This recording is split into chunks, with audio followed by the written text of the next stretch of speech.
Bueno, buenos días a todos. Avísenme cualquier cosa si no se me escucha. Vamos a comenzar con el acto inaugural del Congreso, a pesar de que ya estuvimos viendo varios pósters muy interesantes. Estamos hoy reunidos virtualmente para celebrar la 39 reunión de la Sociedad de Biología de Cuyo. Nuestra sociedad surge con el objetivo de satisfacer una necesidad sentida de investigadores de la zona Cuyo, de contar con un espacio que nos reúna y nos permita año a año reencontrarnos y conocer nuevos investigadores que se unen a nuestra lucha silenciosa. De esta forma, esta sociedad, más que un fin en sí mismo, es uno de los medios que nos permite aunar esfuerzos para abordar y participar en la resolución de los problemas que afectan a nuestra población. Esta sociedad reúne un gran número de personas que se relacionan con el mundo y se interrelacionan con él haciendo ciencia. Se hacen preguntas y se buscan respuestas, y esto muchas veces hace que los resultados sean impredecibles, inciertos, y siempre lleven a nuevas preguntas que se relacionan con los intereses, problemas, saberes y expectativas de una comunidad. Hoy en día, la ciencia es una herramienta del desarrollo nacional y regional, y nuestra sociedad, desde su fundación al presente, crece con sólidas bases en investigación interdisciplinaria. Esta sumatoria de esfuerzos colabora en la construcción del conocimiento y apoya los múltiples propósitos de mejorar la educación y la ciencia de nuestra nación. A continuación, le damos la palabra a la presidente del comité organizador y presidente de la Sociedad de Biología de Cuyo, doctora Nidia Gómez, quien dirá unas palabras de bienvenida.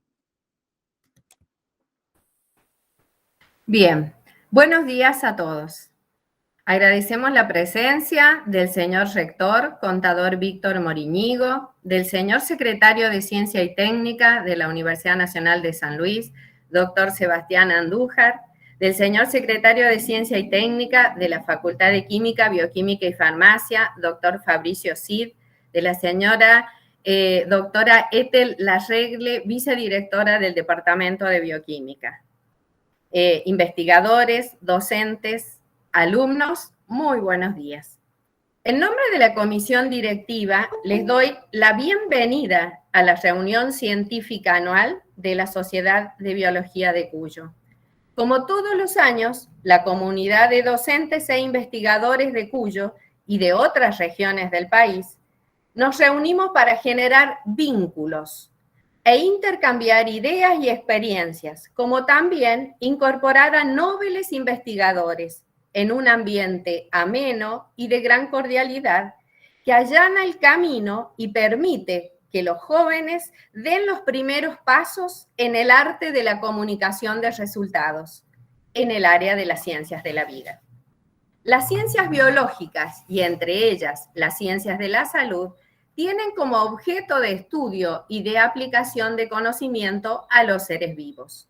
Así, a través de la ciencia como herramienta, se intenta comprender el mundo que nos rodea, como también aplicar esos conocimientos en nuestro beneficio.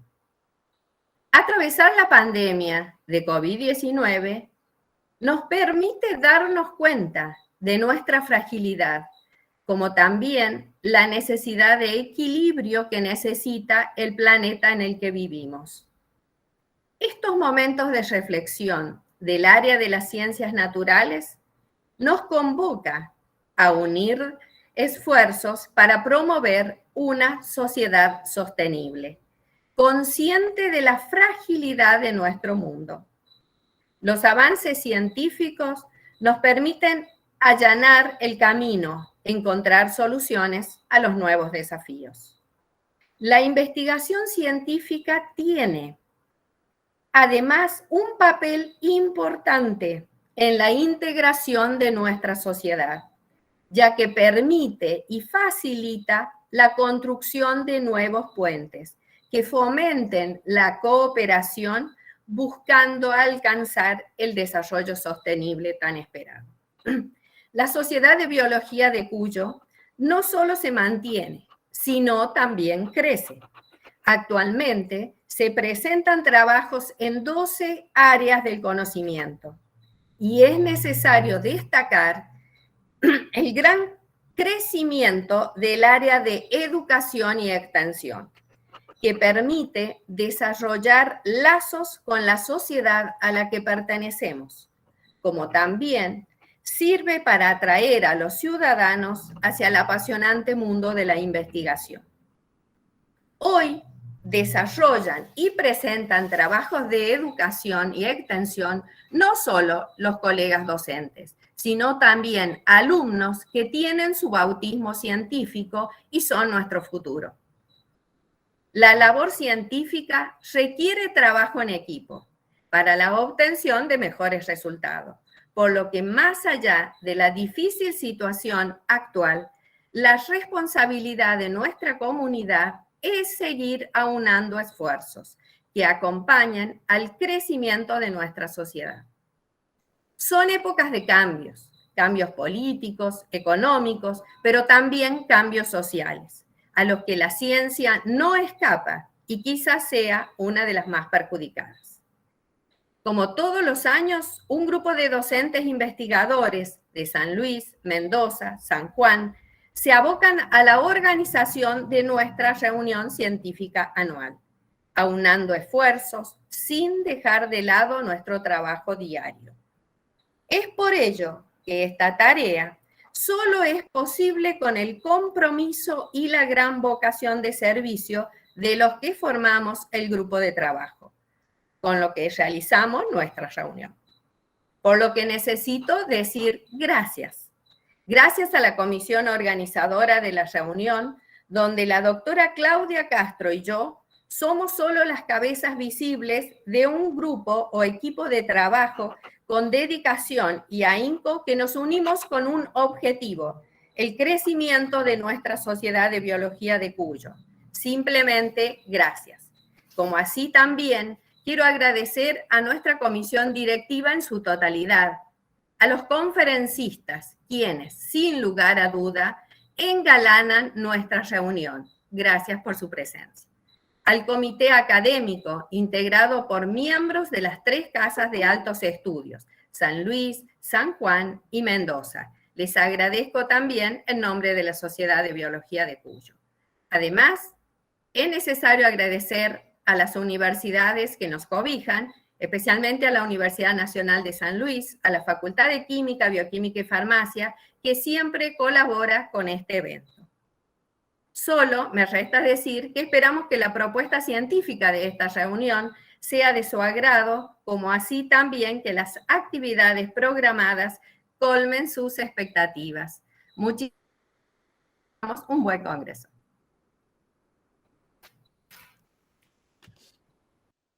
Tal como lo dijo la señora Presidente, nos acompañan funcionarios de la Universidad Nacional de San Luis, por lo que a continuación le damos la palabra al señor Secretario de Ciencia y Técnica de la Universidad Nacional de San Luis, doctor Sebastián Andújar. Hola, Hola, buenos días a todas y todos. Un placer poder participar. Quiero agradecer por la invitación a la señora presidenta de la Sociedad de Biología de Cuyo, la doctora Nidia Gómez, y felicitar a todo el comité por la organización de esta jornada, que la verdad que año a año se va realizando en la región. Es algo que tiene muchísimo, es una reunión que tiene muchísimo prestigio y que esperemos que dentro de pronto pueda ser otra vez presencial o lo más parecido a lo presencial que nos permita la post-pandemia. Unas palabras finales para darle lugar a que continúen es destacar la importancia de estos eventos científicos y en general la importancia que ha quedado demostrada del sistema científico argentino durante la pandemia, que se ha puesto a disposición de la sociedad para poder colaborar en este duro momento que estamos viviendo.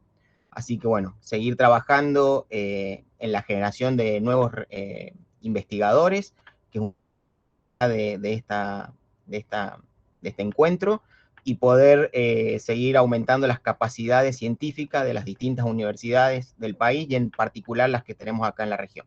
Así que bueno, muchas gracias por la invitación, un gusto ver a muchas personas queridas, como Gabriela Ferecín, que la veo ahí en la pantalla, así que bueno, muchísimas gracias por la invitación y espero que tenga todo el éxito la reunión. Muchísimas gracias. Muchas gracias, señor secretario.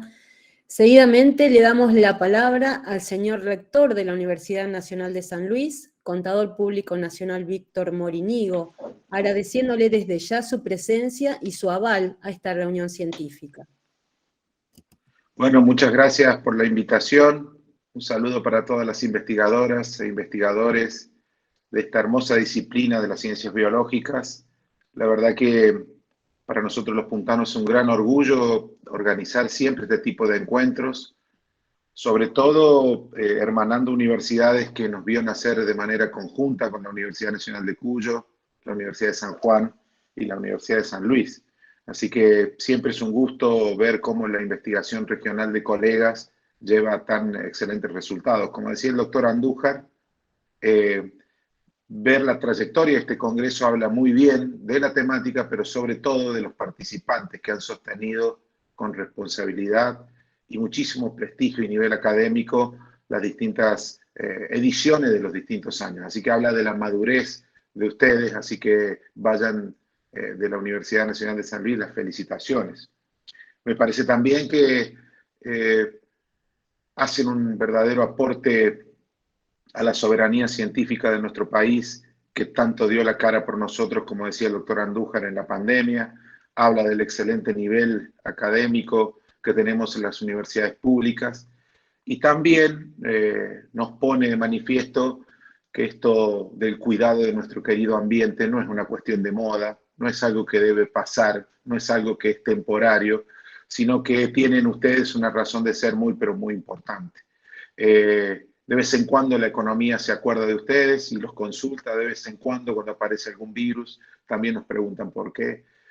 Así que me parece que en ese sentido es con las universidades y el conocimiento que nuestro país debe realizar el aporte a estar cada día mejor. Así que en ese sentido el aporte de nuestros investigadores es muy, pero muy importante. Y para el final, saludar especialmente a la doctora Nidia Gómez, a mi querida amiga, una profesora muy querida en la universidad, y para nosotros muy, pero muy importante apoyarla y estar cerquita de los eventos académicos que se realicen en la universidad.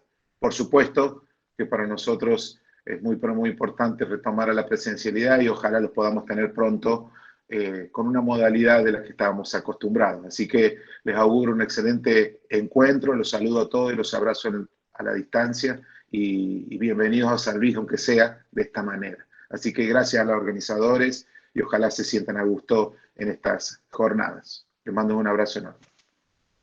Muchas gracias, señor rector. Seguidamente, queremos realizar un homenaje a una docente investigadora, ferviente colaboradora de la Sociedad de Biología de Cuyo, compañera y amiga de sus amigos, que se nos adelantó en el camino, la doctora Fanny Cyrulnik.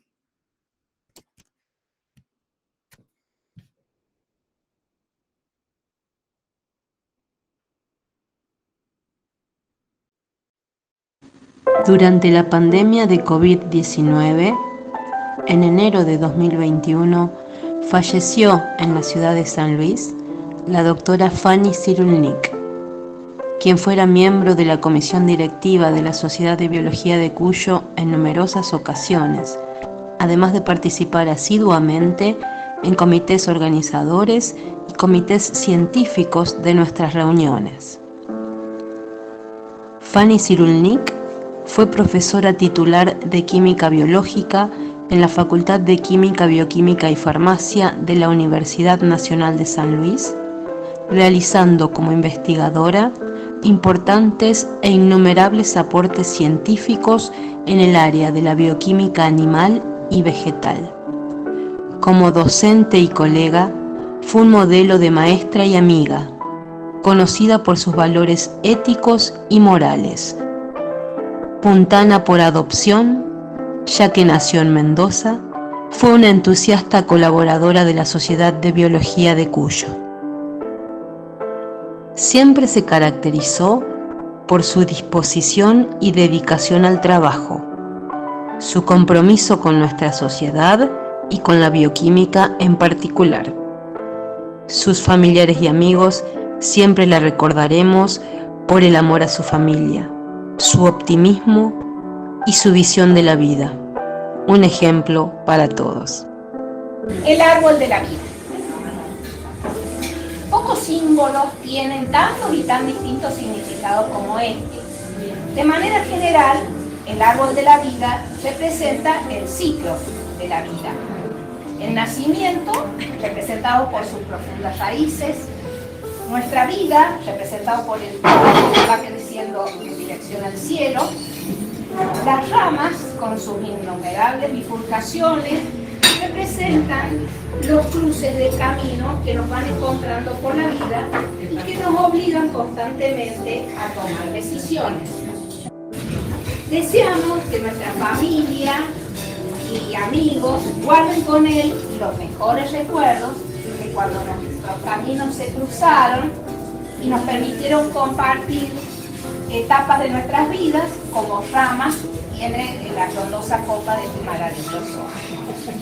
Muchísimas gracias.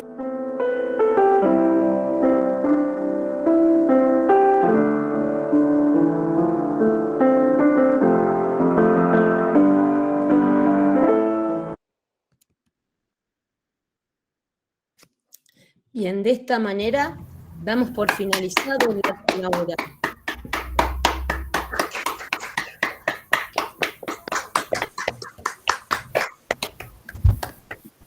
Damos por finalizado este acto, agradeciendo la presencia de todos y todas, y los invitamos a quedarse para participar de la conferencia inaugural de la doctora Adriana Rosato desde la Universidad de California. Bienvenido a todos y que tengan un lindo congreso. Muchas gracias por estar. Gaby.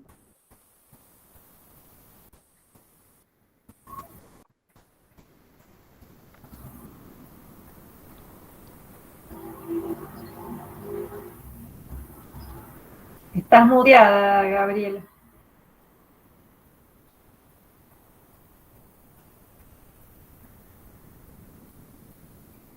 Ahí está. Ahora sí. Bueno, en el día de hoy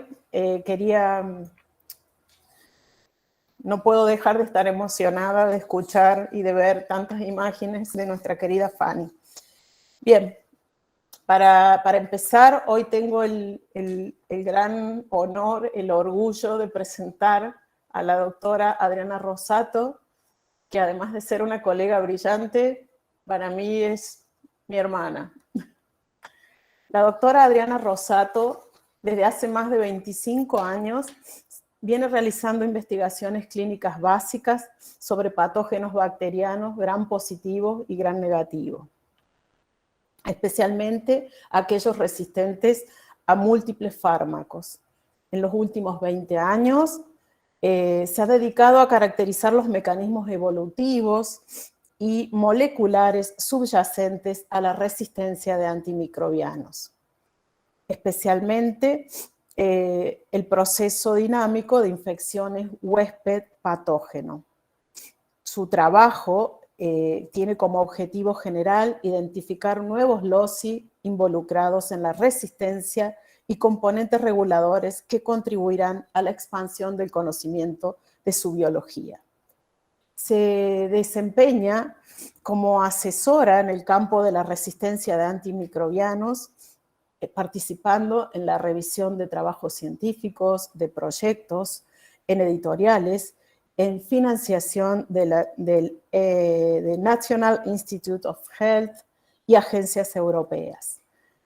Desde el comienzo de la pandemia tuvo que aceptar un nuevo rol para establecer y conducir el laboratorio de molecular microbiología y virología para COVID, diagnóstico e investigación.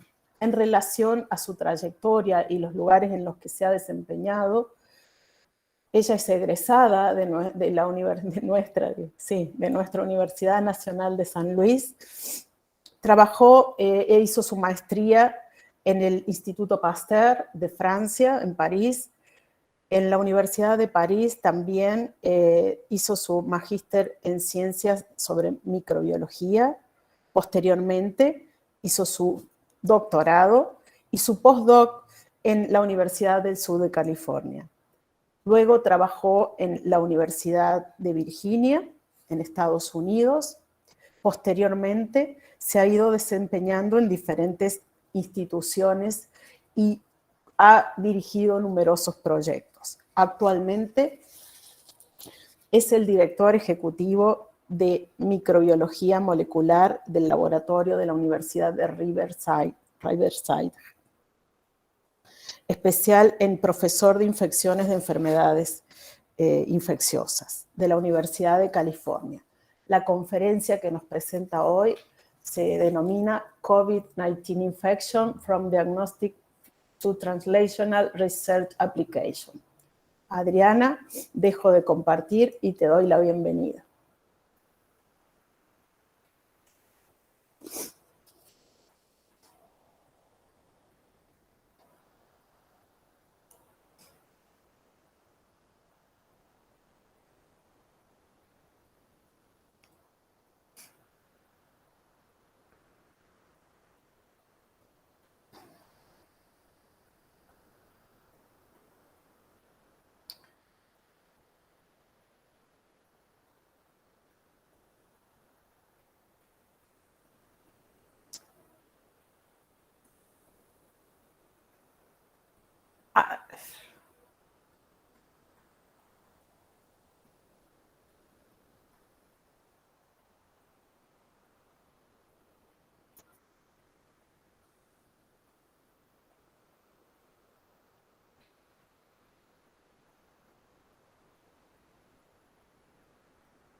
Adriana, cuando pones compartir, tenés que elegir ventana, no toda la pantalla. Es.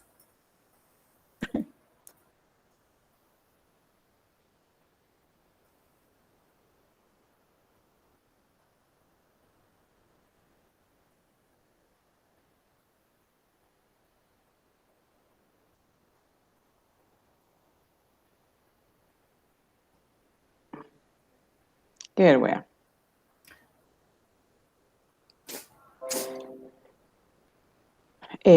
Buenos días. ¿Pueden ver la pantalla? Sí, sí, sí. Gracias. Bueno, primero quisiera agradecer a la sociedad por darme el honor de estar presente en este día, en esta reunión tan importante, la tercera reunión de la Sociedad de Biología de Cuyo. También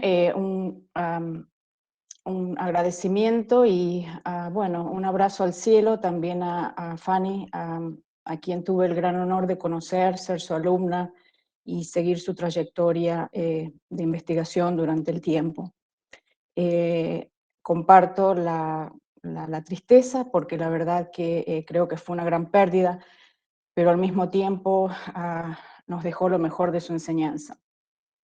Quisiera agradecer profundamente a Gaby, con quien tengo una relación personal desde hace muchos años y sí, considerando como una hermana, también por compartir nuestra pasión por la ciencia y bueno, tratar día a día de aportar lo mejor del conocimiento. Un gran abrazo y agradecimiento a Gaby Raceto, que también comparte este trío. Muchas gracias a ustedes, a toda la audiencia, a todas las personas de la Universidad de San Luis que fueron el inicio de mi trayectoria en la ciencia y como también en la investigación no solo clínica, pero en la investigación básica.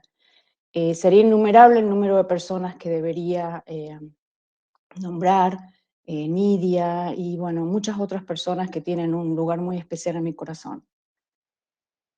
A continuación quisiera agradecer, para no hacerlo al final en un poco en apuro, a toda digamos, el grupo del hospital en el cual en este momento yo estoy trabajando activamente.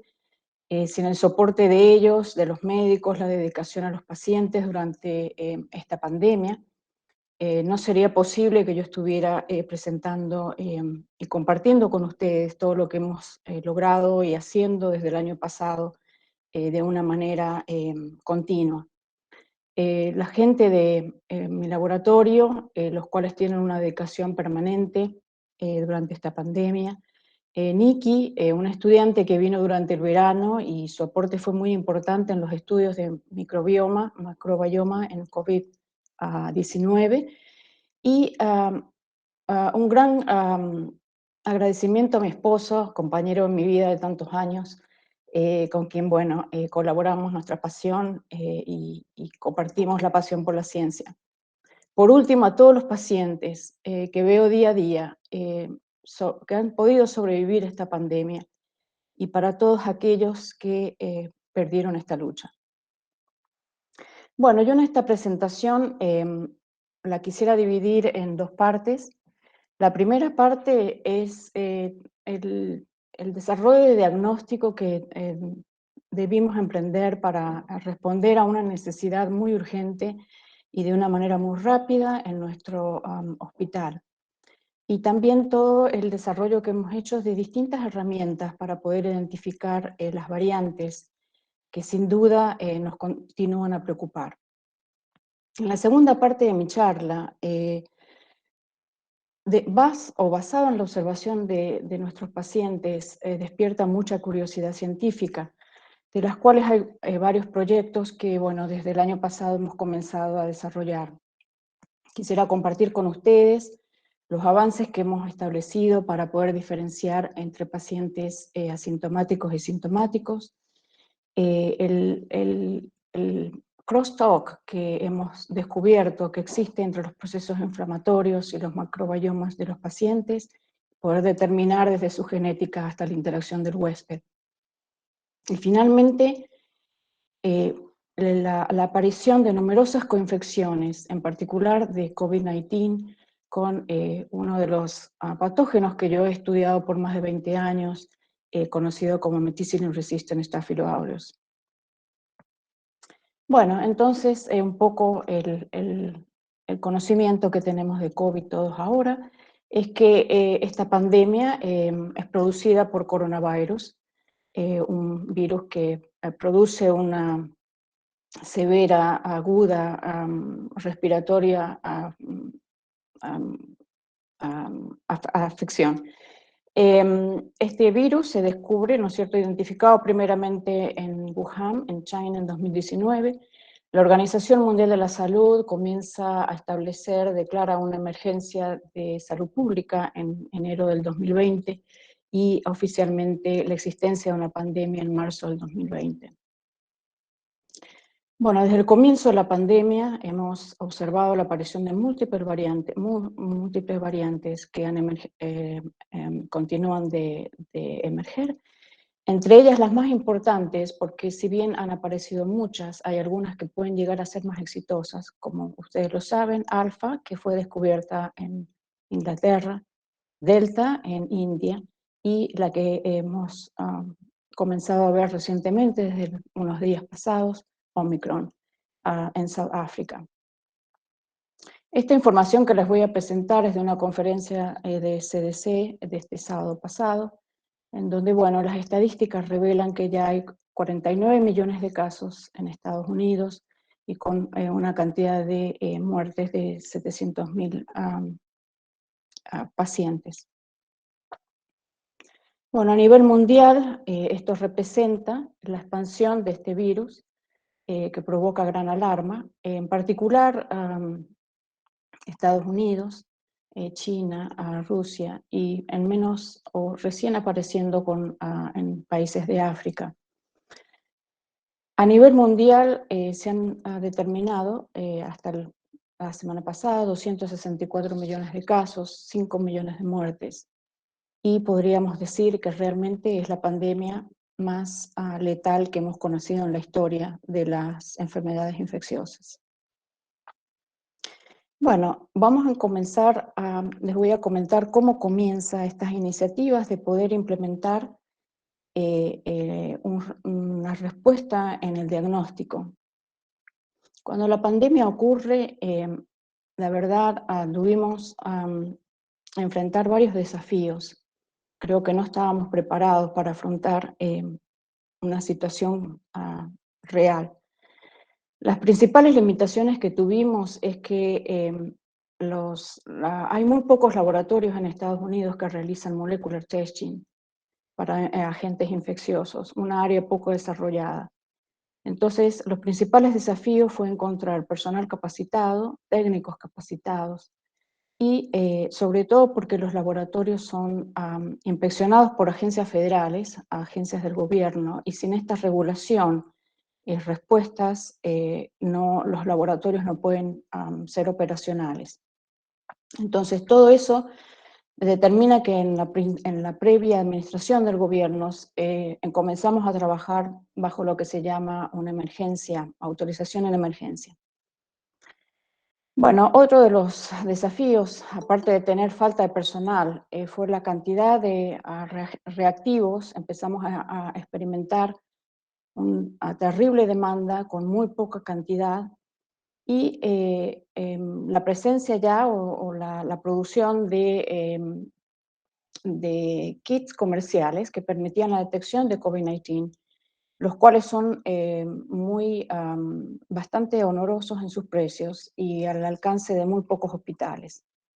Entonces, en ese momento decidimos seguir las guías de CDC, porque debíamos estar bajo las guidelines, y implementar el testing o el diagnóstico en nuestro hospital independiente de reactivos comerciales. Bueno, el hospital en lo que me encuentro es en Riverside, es el condado, uno de los más grandes de California. No solamente tiene hospital, pero también responde a la necesidad de varias clínicas que están definidas de acuerdo a su especialidad. Y aparte de todo lo que llamamos correctional, que serían todas las cárceles que existen en California. Bueno, entonces ahora entrando en tema. COVID-19 o SARS-CoV, que es el virus, SARS-CoV-2 es uno de los RNAs más largos dentro de los RNA virus, de entre 26 y 32 kilobases. El RNA es transcripto a través de Open Reading Frames, y eso incrementa su eficiencia en la replicación viral, como también en la mutagénesis, haciendo más difícil su eliminación por el sistema inmune. Entonces, a la izquierda está representado el genoma. Es un genoma pequeño comparado con las bacterias, si bien es un genoma muy largo dentro de la familia de los virus. Comparando con bacterias, las bacterias tienen 2 millones, prácticamente 3 millones, algunos de ellos de pares de bases. Bueno, ¿quiénes son los principales elementos de SARS-CoV? Existen dos, una vez que el RNA, ¿no es cierto?, ingresa a la célula, existen dos Open Reading Frames, 1A y 1B, representados acá, los cuales van a codificar o van a ser importantes para la elaboración de aquellas que son proteínas no estructurales, en un gran número, en 11 y 16. Y después tenemos las proteínas estructurales, que es la proteína del spike, proteína de envelope, la proteína de membranas y las nucleocapsid proteins. Estas proteínas son muy importantes porque, bueno, como todos lo sabemos, en spike es la proteína donde la mayoría de las mutaciones se están produciendo y es hacia los cuales los esfuerzos de vacunas han sido dirigidos. Quisiera que mantuvieran en mente esta figura, porque existe también, aparte de esta estructura de SARS-CoV, existe un número de subgenomics RNAs que son muy importantes para la síntesis de las estructuras, proteínas estructurales. Bueno, acá hay una imagen un poco más detallada de los dos principales ORFs, como en sus estructuras, proteínas estructurales. Entonces, ¿cómo es nuestra tecnología?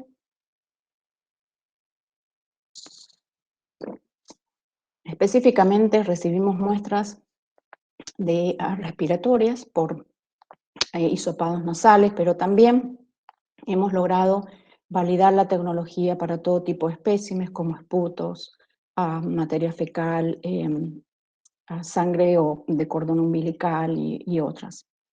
Entonces, para poder hacer de manera más productiva la extracción del virus, usamos un robotic. Los reactivos los seguimos preparando manualmente, pero bueno, el robotics nos ayuda a que en 20 minutos podamos tener un RNA extraído y puro. Luego de eso, usamos una parte, todo, como dije, respondiendo a lo que son las CDC. Hacemos la parte de RT-PCR y PCR con Bio-Rad CFX, en la que utilizamos específicamente primers dirigidos a las proteínas N1, N2, que son nucleocapsid proteins, y un probe fluorescent marcado con FAM. Entonces, bueno, cuando este probe es incorporado, se producen ciertas etapas de polimerización, displacement, se cliva y la señal va siendo detectada por la fluorescencia en el instrumento. Bueno, este es un ejemplo, ¿no es cierto?, en cómo las curvas se van produciendo a lo largo de los ciclos, y esto resulta, ¿no es cierto?, en un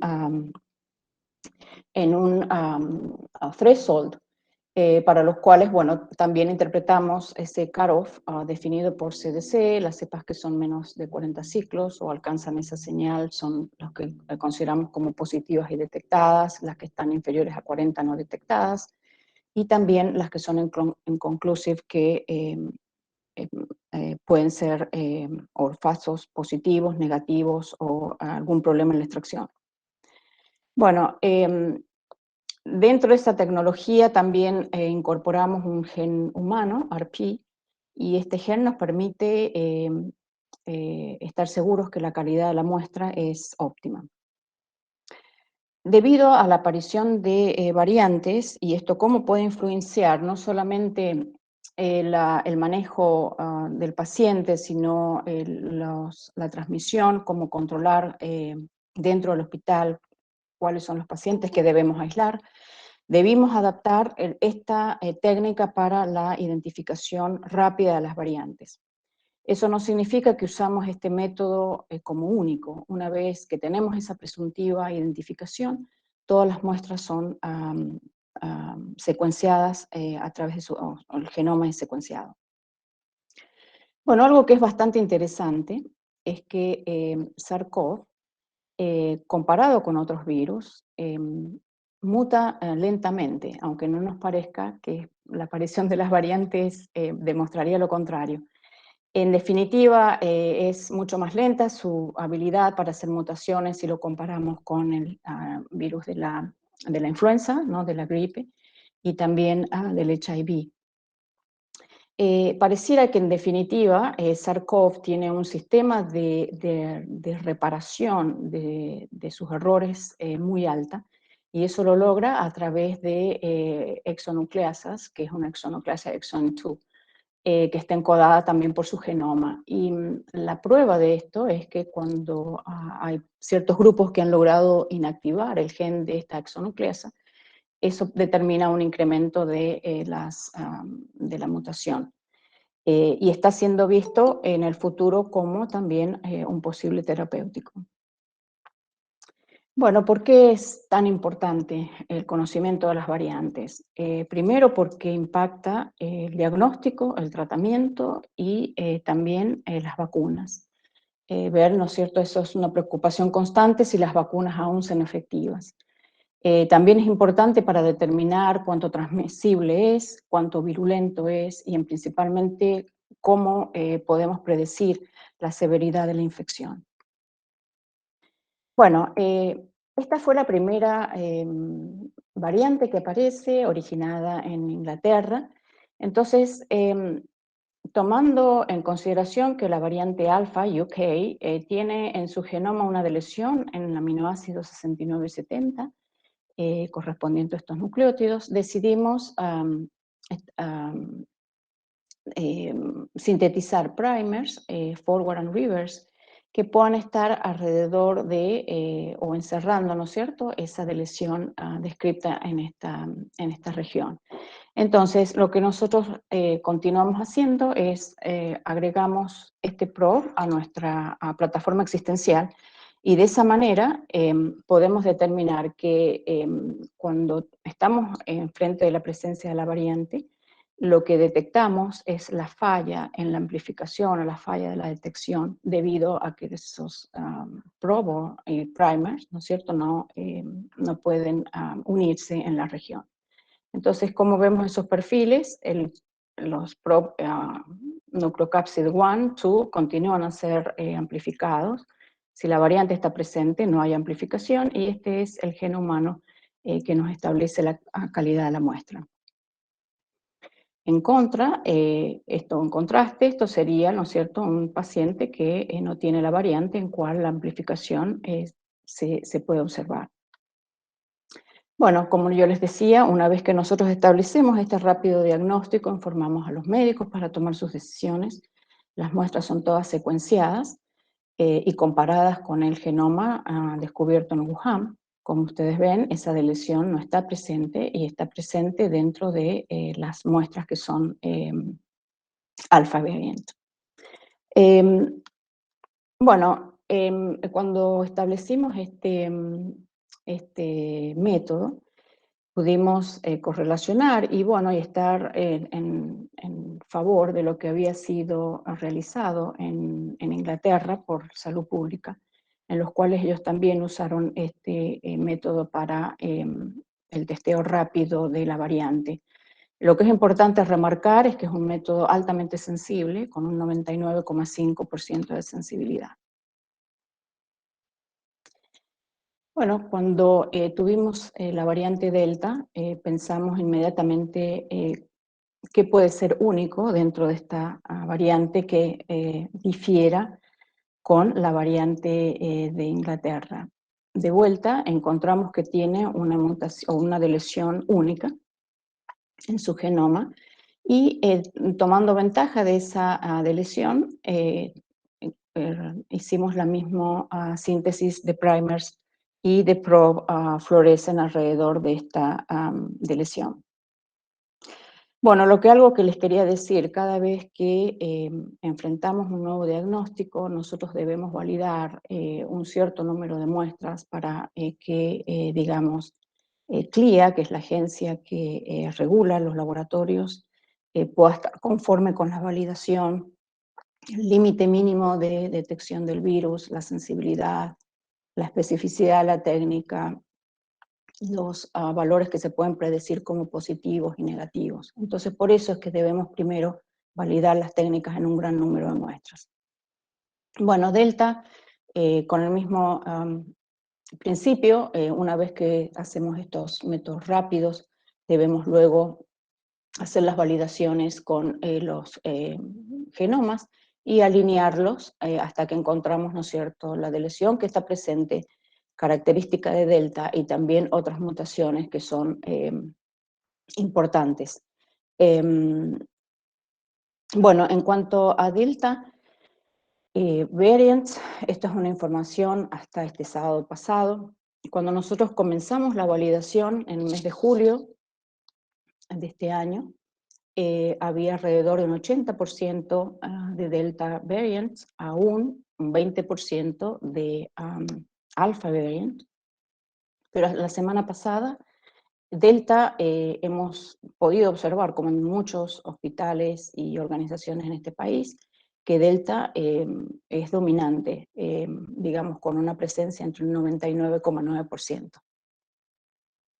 A partir de la semana pasada comenzaron a haber ciertos signos de una nueva variante, como ustedes conocen, Omicron, que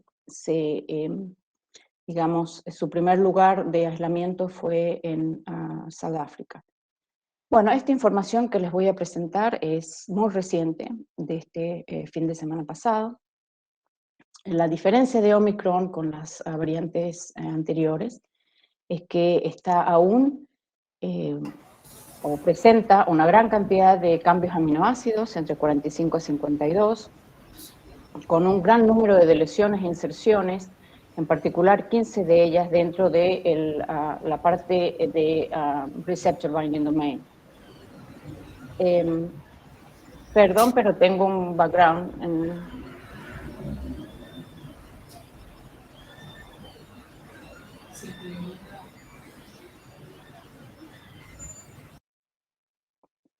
Ahora sí. Bueno, entonces Omicron aún viene dotada con muchas mutaciones, más que las variantes anteriores de lesiones e inserciones. Lo que es curioso es que en esta Omicron, primero, decirles que, bueno, el primer caso que tuvimos fue en California, San Francisco, un paciente que había venido de viaje de Sudáfrica, pero como ustedes pueden ver, el paciente hace una semana y media, desde ese momento, la expansión ha sido muy rápida, ahora está presente en la mayoría de los estados de este país, expandiendo rápidamente en Europa y en otros países. Entonces es realmente preocupante porque todavía conocemos aún muy poco de esta nueva variante. Bueno, acá hay un error. Lo que quería recalcar es que esta deleción que les mostré de la cepa UK existe también en Omicron. Entonces, en este momento, cualquier cepa que nosotros vemos que pueda ser detectada esta deleción, puede ser una alarma de ser Omicron, porque todavía esta deleción es común a Omicron y UK. Entonces, para poder validar mejor, lo que hemos hecho es mirar deleciones que son únicas a Omicron y se encuentran en estas dos posiciones. Entonces, lo que estamos ahora testeando son, para esta variante, 3 deleciones. Bueno, ¿qué es lo que conocemos de esta variante? Es que la variante ya ha infectado personas que están vacunadas. Y eso es preocupante, pero bueno, son personas también que o han sido vacunadas o personas que estuvieron infectadas con Delta y vuelven a reinfectar con Omicron. Se conoce muy poco por ahora los signos, los síntomas y la severidad de la infección, pero la información de Salud Pública de Sudáfrica es lo que ha podido reportar, es que no hay preocupación en el número de hospitalizaciones o admisiones a ICU o cuidados intensivos, o sea que no pareciera ser más virulenta que las variantes anteriores, pero sí más transmisible por la imagen que les mostré, en donde vemos que rápidamente está siendo transmitida en diferentes países. Bueno, esto es un poco anecdótico, y lo que estamos viendo también con Delta, la aparición de estas variantes, principalmente focalizadas en jóvenes, muy jóvenes, niños y también viajeros, no en la población adulta como estuvimos viendo en las primeras etapas de la pandemia. Bueno, entonces ese es el diagnóstico que hemos puesto a punto en nuestro hospital. Como les decía, nos permite una respuesta rápida a muchas poblaciones, sin dejar, ¿no es cierto?, de validar nuestros hallazgos con lo que es el genoma completo del virus.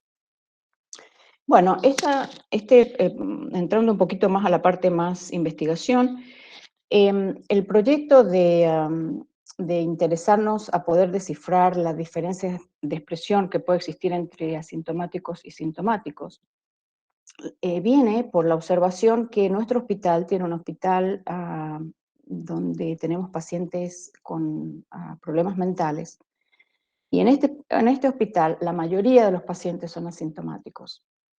Entonces llegó un momento en que es muy difícil para los médicos poder saber si estos pacientes aún transmiten el virus, cuánto tiempo transmiten el virus, y cuánto es el riesgo de que esos pacientes puedan estar en lugares comunes. Entonces, no hay un método definitivo para poder determinar los pacientes asintomáticos. Lo que conocemos de estos pacientes es que son capaces de infectar desde una persona a otra, que tienen una cantidad viral o un viral load que es bastante alto y que lo pueden continuar a shed. Y como les decía, no hay suficiente data científica para poderlos diferenciar. Algunos trabajos más focalizados en la inmunorespuesta han podido observar que no hay grandes diferencias entre asintomáticos y sintomáticos que pueda servir como una herramienta de identificación. Lo que nosotros observamos haciendo nuestra técnica, ¿no es cierto?, de RT-PCR, es que también es difícil diferenciar porque tienen una carga viral alta, tan alta como un paciente sintomático. Entonces, una herramienta que no nos permitía determinar. Cultivar el virus no ha sido siempre exitoso porque primero toma varios días y debe ser hecho a un tiempo preciso, entre los 6 y los 9 días después de la iniciación de los síntomas. Si no, es muy difícil poder aislarlo. Y como ustedes pueden ver, no hay muchas diferencias entre pacientes cuando son presintomáticos, que estos pacientes pueden evolucionar a tener síntomas o pueden evolucionar a no tener síntomas. Entonces es muy difícil poderlos diferenciar. Debido a eso, la pregunta que tuvimos, la diferencia no existe en el genoma del virus, no existe en el genoma de SARS-CoV, y quizás la diferencia puede ser una diferencia de expresión. Entonces, nos interesamos más a lo que es el transcriptome de SARS-CoV, la transcripción de sus genes. Y por eso les decía anteriormente que es muy importante esta presencia de subgenomics, porque cada uno de los genes estructurales están precedidos de esta parte subgenómica. Entonces, basados en ciertas observaciones del grupo alemán, que ellos en este artículo de Golfer en marzo del 2020, nos decidimos a focalizar en estos Small Genomics RNA, que como yo les decía son importantes para el control de la regulación de sus genes estructurales como es el E-gene. Entonces, este es un ejemplo donde tenemos el gen E, es lo que le llaman leader peptide, que está presente en esta zona. Y hemos podido sintetizar probes y primers en este leader peptide. Entonces, lo que hacemos es enriquecer esta zona, y una vez que la enriquecemos de nuestra extracción de RNA, hacemos una reversa transcripción de RNA a DNA, y después una PCR con estos primers específicos que están alrededor de la zona del leader peptide y los secuenciamos. Entonces, lo que hemos observado, tomando un gran número de, digamos, de pacientes asintomáticos, es que esta región no se puede, no se transcribe. O sea, es una región que está silenciosa, sin transcribirse. Por lo contrario, cuando los pacientes son sintomáticos, y estos son todos pacientes de ICU, pacientes que estuvieron muy comprometidos, esta expresión es alta, hay una expresión y eso es reproducible entre los distintos pacientes. O sea que existe realmente una diferencia de expresión de estos subgenomics, sobre todo precediendo este gen de envoltura, entre los pacientes asintomáticos y sintomáticos. Una manera de estar seguros de que, bueno, que esta observación era real, decidimos hacer una diferenciación completa de la expresión de SARS-CoV, y para eso lo que hacemos es una técnica de RNA-seq. O sea que es como si interrogáramos la expresión de todos los genes simultáneamente. Bueno, esto es un método que debemos primero aislar el RNA, hacer una depletion del RNA, fragmentarlo, hacer una síntesis de cDNA, reparar y, digamos, por ciertas etapas hacemos una ligación con adaptadores y el secuenciado. Entonces, lo que observamos, y esta es una de las imágenes que resulta de este RNA-seq, este es un heatmap en donde, digamos, por herramientas de bioinformática podemos establecer los resultados. Observamos que en los pacientes sintomáticos existe una gran expresión de estos genes, pero en los pacientes asintomáticos la expresión está down regulada, ¿no es cierto? Bueno, esta expresión, digamos, down regulada, fue validada por valores estadísticos que muestran que son realmente significantes y con una gran disminución en su expresión. Y estos son los resultados, ¿no es cierto?, de los pacientes sintomáticos. O sea que realmente existe una característica que puede ser bien distinguida entre pacientes sintomáticos y asintomáticos. Estos son distintos grupos que fuimos, ¿no es cierto?, comparando. Lo que es importante acá decir es que nosotros cuando comenzamos este proyecto sabíamos quiénes eran pacientes asintomáticos y quiénes no los eran. Pero bueno, quienes terminan de hacer nuestro análisis informático es un grupo de estadísticos, los cuales ellos lo hicieron de manera ciega, o sea, ponían los grupos A, E, B, D para no influenciar y lograron tener estas diferencias significativas. Entonces, la conclusión de esto es que, en definitiva, existiría el genoma es exactamente el mismo, la diferencia está en una diferencia de expresión de estos genes que son importantes, ORF1 y 2, y pareciera que estos cuadros de lectura producirían una atenuación de la respuesta del virus, una atenuación de la respuesta o una atenuación del virus en el momento de su unión al receptor. Y eso es lo que en este momento estamos comprobando. Y entonces eso haría, ¿no es cierto?, que no tengan síntomas claros o una evolución de la enfermedad como tienen los pacientes sintomáticos. Para complementar esta observación, también lo que se ha observado es que las respuestas inmunes de los pacientes asintomáticos son más atenuadas, sobre todo en la expresión de una citoquina muy importante que aparece durante el cytokine storm, cuando los pacientes están muy enfermos, con esa respuesta inflamatoria muy alta. Esta es una de las cytokines que se encuentra muy elevada. Por lo contrario, en los asintomáticos, esta citoquina se encuentra con una expresión disminuida. Entonces, la conclusión de esto sería que en los pacientes asintomáticos existe una disminución de la expresión de estos cuadros de lectura, ¿no es cierto?, genes que codifican para estos cuadros de lectura, y al mismo tiempo quizás una también complementación con su disminuida immunoresponse. Bueno, el segundo proyecto de investigación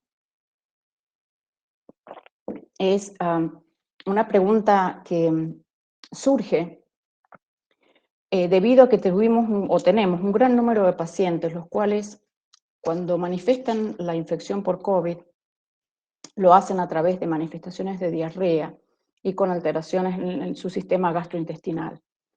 Entonces pudimos observar la presencia por RT-PCR solamente de la presencia del COVID en sus materias fecales. Entonces eso fue una primera indicación de que existiría una interacción entre el proceso inflamatorio y el microbioma. Entonces, bueno, para recordar, el microbioma es importante porque tanto el microbioma, que reside en nuestro intestino, es muy importante, como así también sus metabolitos, para modular la respuesta inmune de las células. Al mismo tiempo, los factores del huésped son importantes para mantener, ¿no es cierto?, este equilibrio de las poblaciones bacterianas.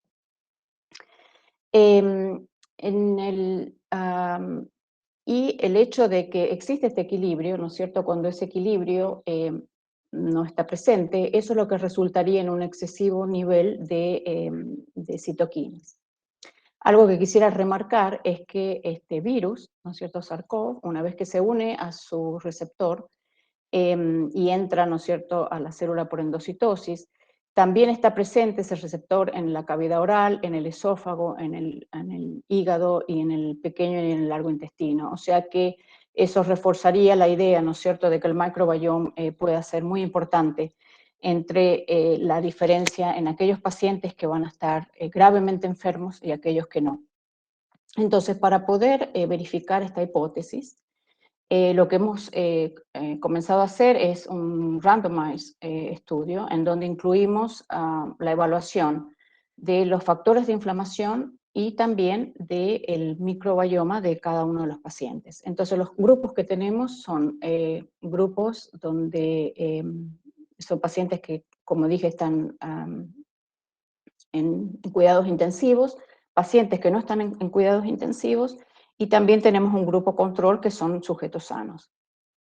Entonces, lo que hemos encontrado, esto es un resultado muy preliminar y de hace muy pocos días, hemos encontrado que en los pacientes gravemente enfermos hay una remarcada disbiosis con respecto, ¿no es cierto?, a un paciente voluntario normal. En nuestra flora, una de los principales taxas o principales bacterias, como todos lo sabemos, son bacteroides, en alrededor de un 27%. Por lo contrario, en los pacientes, ¿no es cierto?, de ICU hemos observado una gran disminución de esta población y alcanzando 2%. Lo mismo que enterobacterias y otras importantes bacterias, ¿no es cierto?, que componen nuestro microbioma. Entonces, eso es una indicación que pareciera que existiera una remarcada disbiosis. Entonces, esa remarcada disbiosis también sería un poco el responsable de esta abrupta respuesta inflamatoria, y principalmente cuando medimos, ¿no es cierto?, los niveles de citoquinas más importantes como la IL-6, estaría digamos, en soporte de esta observación. Esto lo seguimos en paralelo, ¿no es cierto?, con distintos marcadores de la inflamación. Bueno, lo que quedaría un poco de analizar, que aún no lo sabemos, es cómo es el microbioma de aquellos pacientes que tuvieron COVID, pero no tuvieron una enfermedad tan pronunciada como los que están en cuidados intensivos.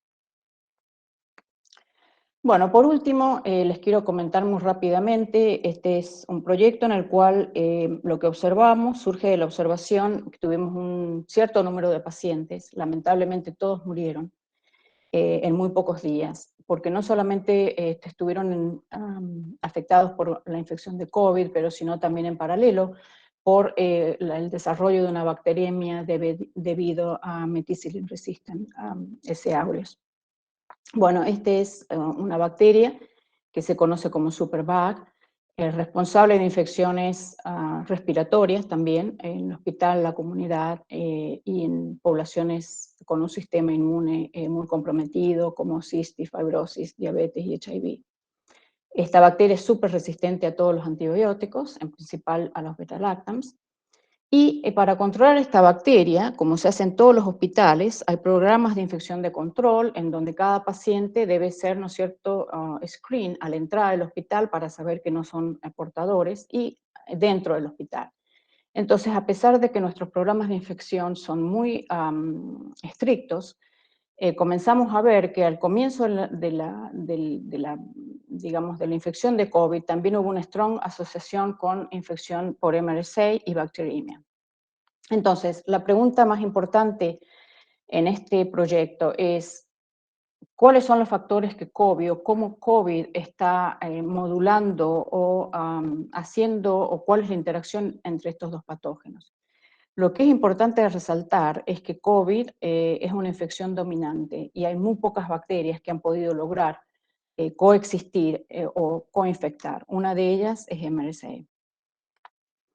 Bueno, entonces el modelo que yo propongo y estamos siguiendo es que cuando se produce la infección por SARS-CoV, ¿no es cierto?, entra la célula, adhesión al pulmón, eso determina, ¿no es cierto?, una búsqueda, o hay una presencia muy importante de macrófagos y de neutrófilos, ¿no es cierto?, para tratar de ayudar al huésped a clear o limpiar su infección, eliminar la infección. Eso también produce, ¿no es cierto?, de que favorece, en cierta manera, que las bacterias, o en este caso MRSA, pueda también entrar en competencia. Y para eso debe poner mecanismos de una incrementada adhesión, invasión y potencial. Entonces, lo que estamos tratando de determinar qué son los factores que COVID establece para poder, ¿no es cierto?, ayudar a la implementación de esta bacteria. Creemos que existe un exhaust o una función de macrófago, ¿no es cierto?, que llega a su punto final debido a que los dos están compitiendo o el huésped está compitiendo o usando sus macrófagos para poder eliminar 2 patógenos en lugar de 1.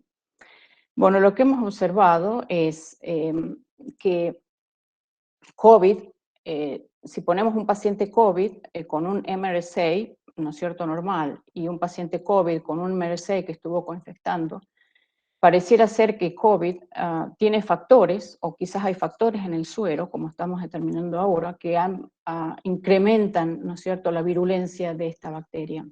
Y el paciente termina, ¿no es cierto?, agotando completamente sus capacidades de defensas. Lo que hemos observado, y todos estos son genes, es un heatmap de toda la información completa de expresión de los MRSA de estos pacientes, en donde observamos una regulación muy alta, como ustedes observan, hasta 17 veces, de genes muy importantes de esta bacteria para la elaboración de toxinas, la elaboración de adhesinas y también para la invasión. Entonces, existiría factores dentro de COVID, como lo estoy diciendo dentro del suero específicamente, en los cuales conocemos que hay ¿no es cierto?, una respuesta inflamatoria muy exacerbada, que lograrían ciertos cambios genéticos o epigenetics de MRSA. Bueno, las conclusiones de esta charla es que COVID continúa a producir grandes desafíos con una rápida evolución, un virus que tiene un alto grado de recombinación y mutación, lo cual va evidenciado por la presencia de variantes. Nuestra contribución ha sido dentro de nuestro hospital bueno, establecer diagnósticos rápidos que permitan una respuesta en tiempo para el control de nuestros pacientes hasta que obtengamos las secuencias genómicas. También COVID nos abre nuevas perspectivas dentro del campo de la investigación porque conocíamos muy poco acerca del microbioma y cuál es su rol en las enfermedades producidas por virus. Y yo creo que esto es muy importante porque si es así que existe una disbiosis tan importante en los pacientes de COVID, quizás los trasplantes de materia fecal podrían ayudar a estos pacientes a reconstituir, ¿no es cierto?, su flora y a poder responder de una manera o digamos, a overcome la severidad de la infección. También en las coinfecciones con MRSA, algo que antes no había sido nunca observado con otros virus, muy poco con influenza, pero no con la familia de SARS-CoV. Y lo que es aún más importante es el impacto que todo esto puede tener, ¿no es cierto?, para las vacunas y estar seguros que seguimos teniendo el nivel de protección para poder controlar, ¿no es cierto?, la expansión de SARS-CoV. Bueno, muchas gracias y por la presencia de todos ustedes y una vez más por haberme dado la posibilidad de participar en esta importante reunión. Gracias. Bueno, muchísimas gracias, Adriana. Muy interesante todos los avances y la verdad que es un orgullo para la Sociedad de Biología de Cuyo contar con tu presencia y con las últimas novedades porque, como hemos escuchado, noticias científicas sobre COVID de estos días, del sábado, de la semana pasada. Creo que esto es un gran aporte. Te felicitamos y ahora doy lugar si algunos de los participantes quieren hacer alguna pregunta a la doctora Rosato. estamos a disposición, está ella para responder.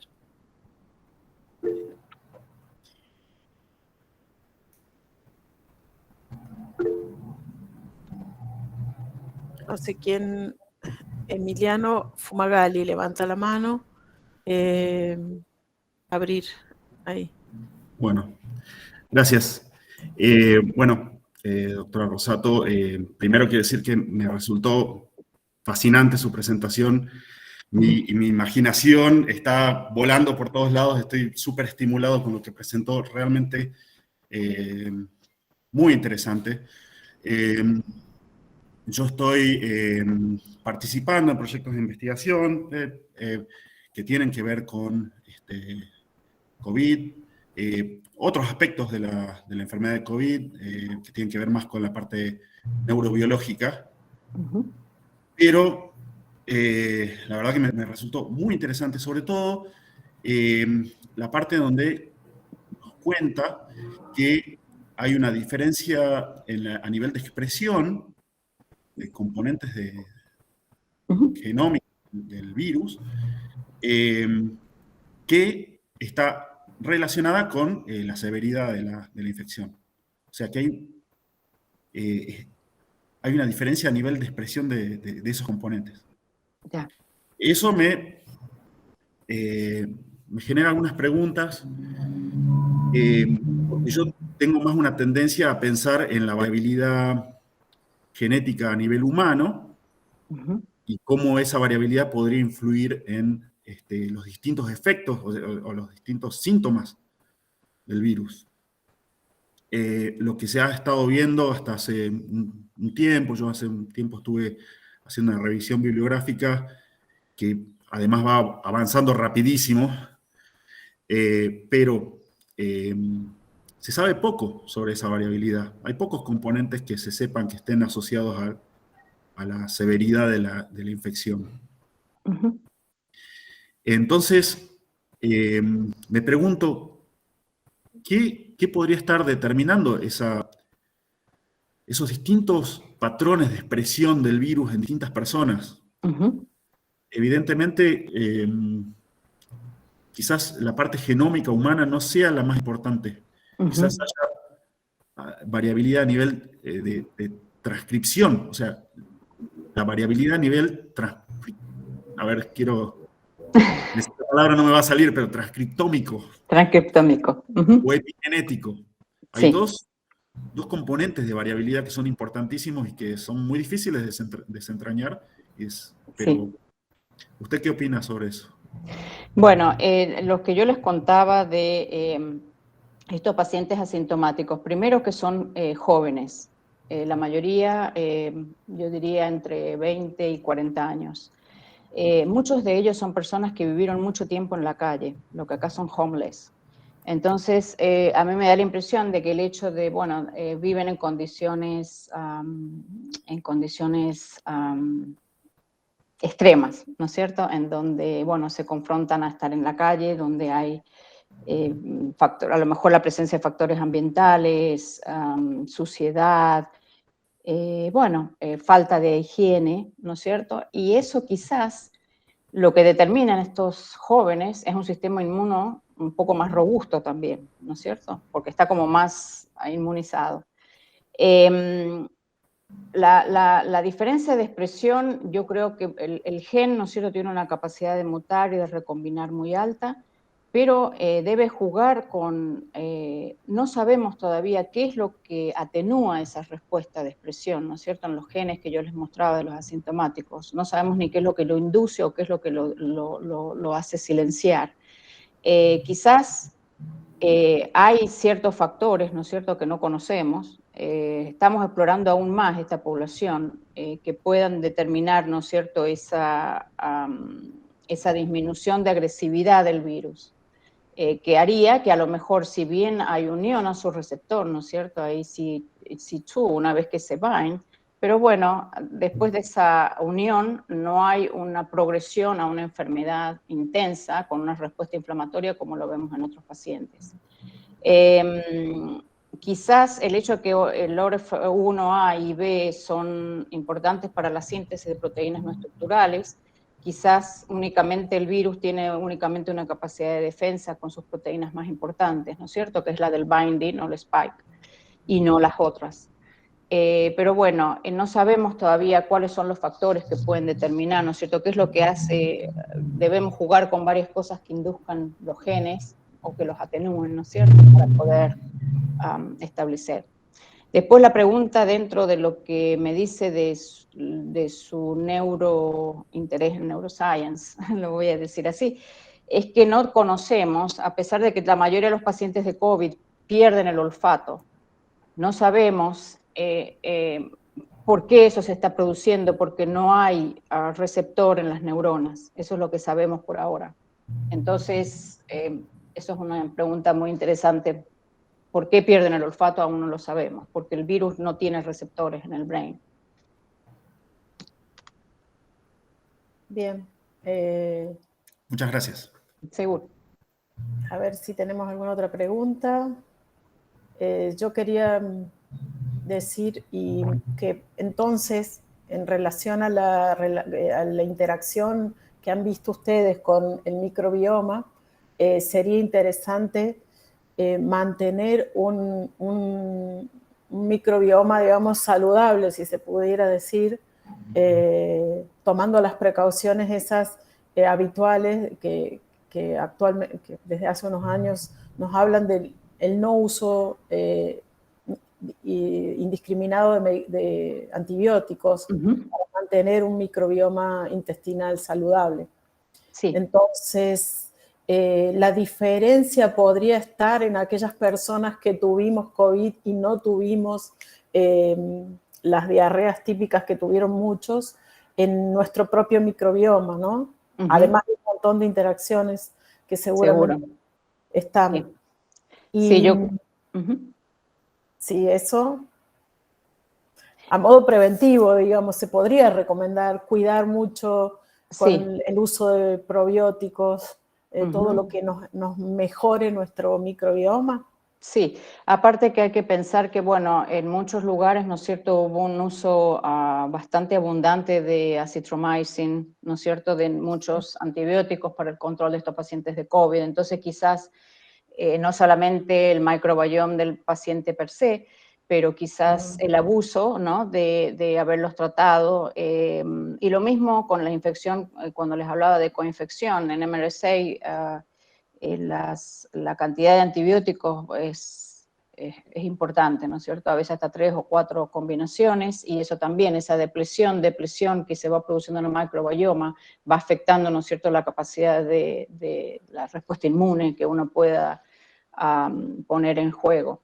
Pero sí, la cuestión del microbioma es, yo creo que también relaciona sus efectos de COVID en el brain, en todas sus manifestaciones, ¿no es cierto? Porque el microbioma significaría estar jugando un rol fundamental, no solamente en COVID, pero cada vez lo estamos viendo más, en pacientes con cáncer, en pacientes, ¿no es cierto?, que han estado hospitalizados por mucho tiempo y terminan haciendo Clostridium difficile.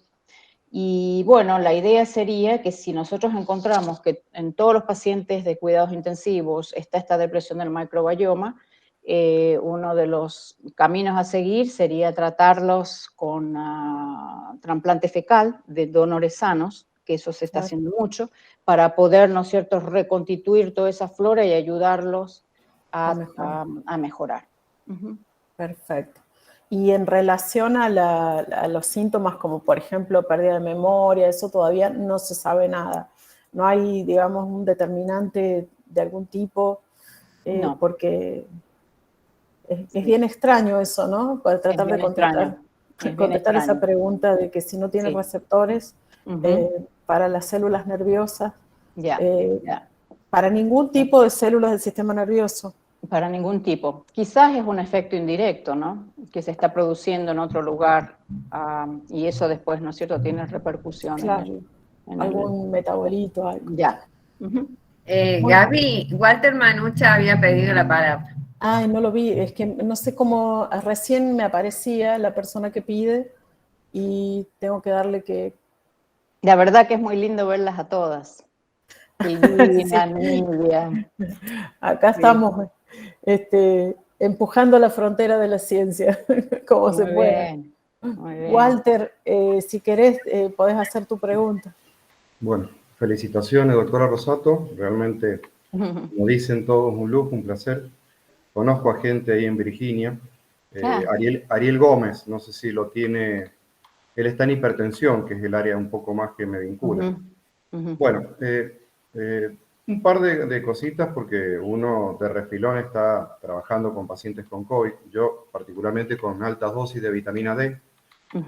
Que bueno, tiene sus bemoles, pero cuando hizo referencia a que esta pandemia es una de las más letales, específicamente ¿a qué se refería? Porque en los anales de la historia la gripe española se llevó al 6% de la población, por eso me preguntaba si ahora estamos con 5 millones frente a 8.000 millones, ¿a qué se refería? Porque seguramente tienes muy en claro esa parte y ahí quedé medio mal parado en cuanto a este término de letalidad. Y lo otro, con respecto a Omicron y la hipervariabilidad que tienen en la proteína Spike, que la pregunta que se están haciendo los epidemiólogos, los infectólogos, es, creo que se está respondiendo a poquito, quiero su opinión, en esto de que mayoritariamente está apareciendo, están encontrando en pacientes que están con el plan de vacunación y que la respuesta es que las vacunas existentes, obviamente, han sido emuladas por este virus y que, siendo muy inteligente,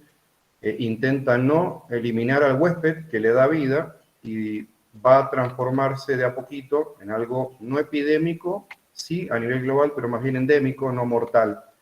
Sí, con una alta capacidad de infección, pero con muy baja mortalidad. De hecho, como bien dijo en la presentación, creo que lo que se conoce en Sudáfrica es que los pacientes tienen sintomatologías leves. Sí, bueno, a ver, vamos a responder la primera, o respondo de atrás para adelante. En cuanto a Omicron, lo que es, digamos, ofrece tranquilidad, como dije, es que los casos han sido casos mild, no son casos, ¿no es cierto?, de enfermedad muy pronunciada, y eso se ha visto que no ha habido un incremento de hospitalizaciones ni tampoco en cuidados intensivos. Yo creo que la respuesta, ¿no es cierto?, que cada uno de los individuos establecemos a la vacuna es una respuesta personal, para ser honesta, porque quizás, por ejemplo, una persona que tiene 3 dosis, a lo mejor va a alcanzar un nivel de anticuerpos comparado a una persona que a lo mejor tiene 1 dosis, porque también, ¿no es cierto?, es difícil de saber cuánto protegido está cada persona, y eso yo creo que juega un rol fundamental, a pesar de estar vacunados. Lo que sabemos es que el efecto de la vacuna, las personas que tuvieron sus primeras dosis, dura alrededor de 6 meses. Después, a partir de ahí, hay que comenzar a reforzarlo. Otra pregunta que no tenemos claro es cuánto realmente confiere una inmunidad a una persona que tuvo una infección sin vacunarse, ¿no es cierto? Si uno compara el nivel de protección entre aquellos vacunados y los que no se vacunaron nunca. Lo que es claro es que me parece que depende de cada individuo, no solamente cuántos antibodies podemos neutralizar. Lo que también es muy curioso, haciendo referencia a su pregunta, es que la variante UK no pareciera que fue no una variante natural, que no es cierto que el virus muta, sino que fue una variante que se produjo en un individuo que tuvo COVID por mucho tiempo, prácticamente 1 año. Entonces, esta persona no lograba eliminar el virus. Entonces, el virus está en su organismo y logra esa ¿no es cierto?, mutación, y muta, estuvo alojado en el huésped para hacerlo. Muta, y después la variante fue relargada. O sea que pareciera que el origen fue un humano, no el virus que mutó en la, ¿no es cierto?, en la presión del ambiente.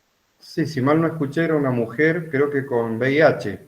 Sí. Si mal no recuerdo, y como estaba inmunosuprimida, Sí. lo perpetuó, y en ella se describieron, no sé, 15 mutaciones. Sí, Sí. Y después, de acuerdo a la pregunta que usted me dice letal, sí, estoy totalmente de acuerdo, porque si miramos las estadísticas con respecto a lo que fue la pandemia de 1918, quizás hubieron más muertes que las que estamos observando ahora, ¿no?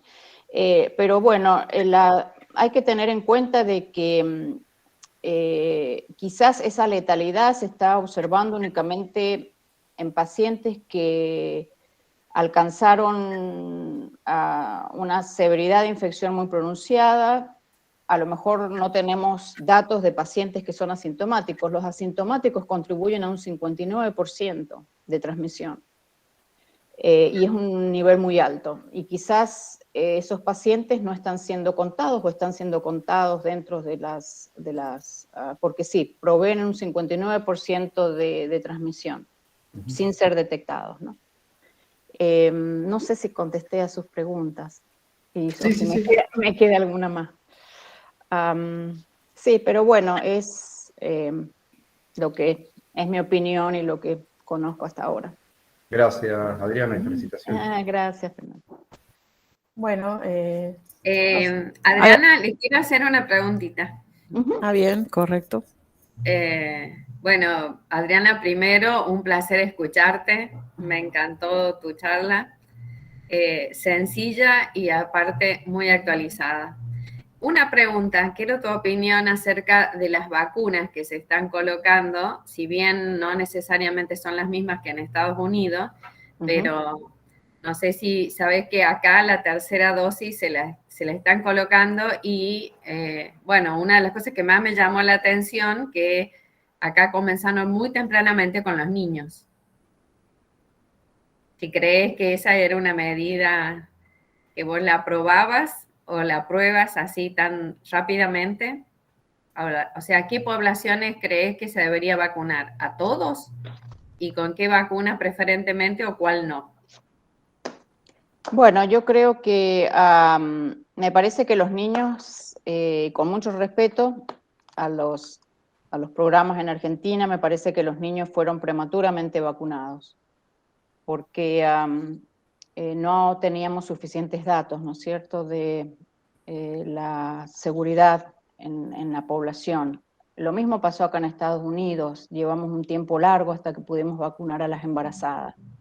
Las embarazadas tienen a cierto punto un sistema inmune distinto y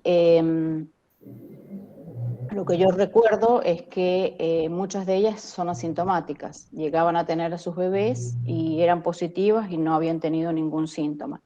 Entonces yo creo que en los niños fue a lo mejor un poco prematuro en Argentina de haberlos vacunado, porque también tienen un sistema inmune como muy naif, ¿no? Todavía muy poco desarrollado. Y creo que al menos las presentaciones que nosotros vemos acá en los pacientes pediátricos son, si los chicos han tenido algunos factores como asma o haber sido prematuros en sus nacimientos, esos chicos tienen mucho riesgo, porque ya tienen un sistema aún más debilitado.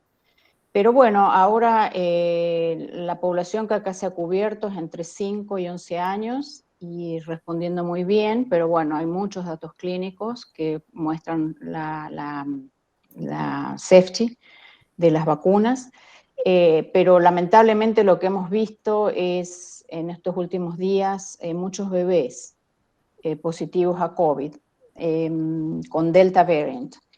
Y quizás eso debe venir también por el contacto con los adultos, ¿no es cierto? El hecho de que los bebés no pueden usar máscaras, el contacto permanente con adultos que pueden estar infectados. Pero bueno, yo creo que ante todo en este momento hay que pensar en la protección y ver, poner en balance, ¿no es cierto?, el riesgo y el beneficio. Y considerando como la situación actual, yo creo que ahora que ya sabemos un poco más, es recomendado, ¿no es cierto?, que los chicos estén vacunados también, sobre todo porque, bueno, sus actividades escolares o lo que les va a permitir poder estar un poco protegidos, ¿no? Ya. Bien. Bueno, no veo yo si hay alguien más que quiera hacer alguna pregunta. Nidia, ¿vos ves algo más? porque no se ve toda la pantalla. Pero no, bueno, Adriana, muchísimas gracias. Ha No, sido un gracias a placer ustedes. escucharte hoy, tener toda esta información tan actualizada.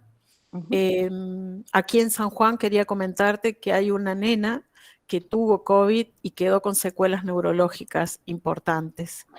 Eso se ha visto mucho en los chicos también, sí.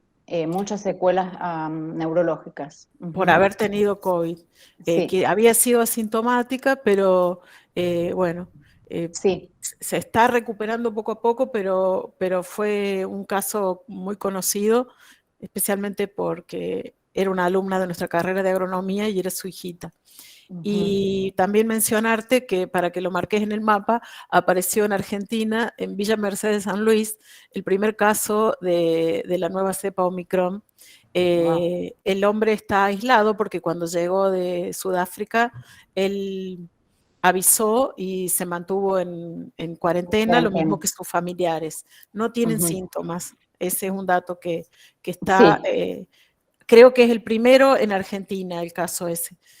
Por lo menos que nos han informado que lo han mencionado. Ha habido un caso de 2 viajeros de Hong Kong que vinieron también, uno de Sudáfrica, de Canadá, estuvieron en cuarentena en hoteles y uno de ellos completamente asintomáticos y dio positivo, creo que después de las 72 horas. Entonces eso también, Omicron, hay mucho asintomático con Omicron. Para Walter, que me pregunta, la paciente de San Juan es la con problemas neurológicos, que quedó la niña. La pregunta es si entró a terapia intensiva, a UCI. Sí. Bueno, entonces, les digo porque nosotros estamos llevando adelante un estudio en long COVID y secuelas post-COVID, y hay una cosa crítica que hay que dejar en claro, y es que es muy difícil discernir entre las secuelas por UTI de las secuelas propias del COVID, que es todo un tema a discutir.